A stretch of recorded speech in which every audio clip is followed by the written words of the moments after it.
तो मछली को देखते पहले क्या ख्याल आता है? मछली जल की रानी है, उसका पानी है, और आगे मर जाएगी। बाहर निकालो तो मर जाएगी का मतलब ये पूरी तरह से एक्वाटिक एनिमल है, मतलब पानी में पाए जाने वाला जीव। पानी से बाहर निकालो तो मछली क्या होगी? मर जाएगी। मतलब ये पूरी तरह से पानी में पाए जाते हैं और पानी में ही इनका जीवन संभव है। पानी के बाहर मछली का जीवन संभव नहीं है। और इनकी बॉडी का बनावट भी कुछ इसी प्रकार होता है कि वो पानी में ही एग्जिस्ट कर सकते हैं, पानी के बाहर उनका जीवन पॉसिबल नहीं है। जिस तरह से हम सांस लेते हैं ना, बिल्कुल उसी तरह से मछलियां भी सांस लेती हैं, और ये भी क्या लेती हैं? ऑक्सीजन ही लेती हैं। हम लोग क्या लेते हैं? ऑक्सीजन लेते हैं, राइट। तो उसी प्रकार मछलियां भी ऑक्सीजन लेती हैं, लेकिन वो ऑक्सीजन जो होता है वो पानी में डिजोल्व होता है ना। पानी में क्या होता है? डिजोल्व होता है।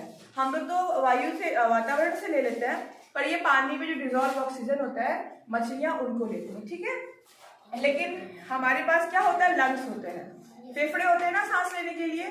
इनके पास स्पेशल प्रकार का ब्रीदिंग ऑर्गन होता है, वो होता है गिल। क्या होता है? गिल के थ्रू ये ब्रीथ करते हैं, ठीक है। उसके बाद देखो इसमें फिन्स नहीं बने हैं, मछली में ऐसे फिन्स होते हैं, देखिए ये देखिए इसमें दिख रहा है, फिगर में नहीं बनाया गया है। Fins are not present. ये जो ऐसे कुछ इस प्रकार का स्ट्रक्चर होता है फिन्स का, होता है ना। मेरी ड्राइंग बहुत अच्छी नहीं है बट होता है, ऐसा कुछ होता है फिन्स। तो ये फिन्स क्या करते हैं ना, मछलियों को मूवमेंट करने में, पानी में मूवमेंट करना होता है ना, तो ये फिन्स होता है उसको मूवमेंट करने में यूजफुल होता है। और क्या देखते हैं आप? इनके बॉडी में स्केल्स होते हैं, होता है ना स्केल। और इनके बॉडी का स्ट्रक्चर देखिए कुछ इस प्रकार से बना होता है कि उनको स्विम करने में इजी होता है। उनके बॉडी में स्केल्स होते हैं, फिन्स होते हैं और गिल्स होते हैं ब्रीथ करने के लिए। और उनकी आंखों पर देखो, हमारे आईलिड होता है। हमें जब कुछ दिक्कत होती है, लगता है कि हाँ आंखों में कोई प्रॉब्लम हो सकता है, तो हमारी आईलिड अपने आप ऐसे क्लोज हो जाती है। पर क्या इनमें आईलिड है? दिख रहा है आपको? नहीं मैम। इनके ऊपर एक पतली झिल्ली होती है जो इनकी आंखों का प्रोटेक्शन करती है, ठीक है। तो इस तरह से पानी में रहने के लिए इसके पास कई ऐसे एक्वाटिक कैरेक्टर्स होते हैं जिस नाते मछली इजीली पानी में सरवाइव कर लेती है। लेकिन आज की डेट में क्या हो गया है कि नदी का जल, तालाब सब प्रदूषित हो गया है, हुआ है ना। जितना डेवलपमेंट हो रहा है उतना ही वाटर सोर्सेज क्या हो रहे हैं? पॉल्यूट हो जा रहे हैं, प्रदूषण हो जा रहा है। क्यों? क्या है कारण प्रदूषण का?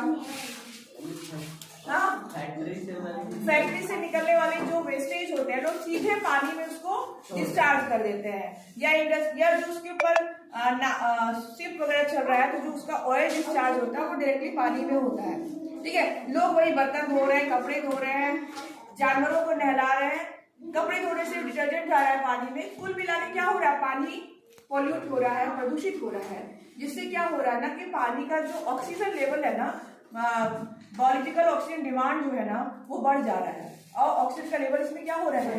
कम हो रहा है।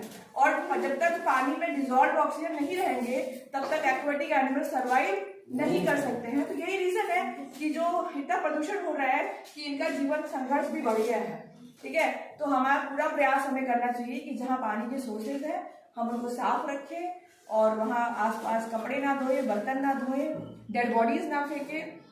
और क्योंकि पानी जल ही जीवन है, उनके लिए नहीं हमारे लिए भी। तो ये इस तरह से पानी में रहने के लिए इन जीवों को भी ऑक्सीजन की आवश्यकता पड़ती है। तो हमारा पूरा कर्तव्य है कि हम पानी को साफ रखें, और ये सारे कैरेक्टर्स मछली में होता है, इसीलिए वो इजीली पानी में अपने आप को अडॉप्ट कर लेती है, ठीक है। क्लियर है? कोई समस्या नहीं है? चलो ताली बजा दो।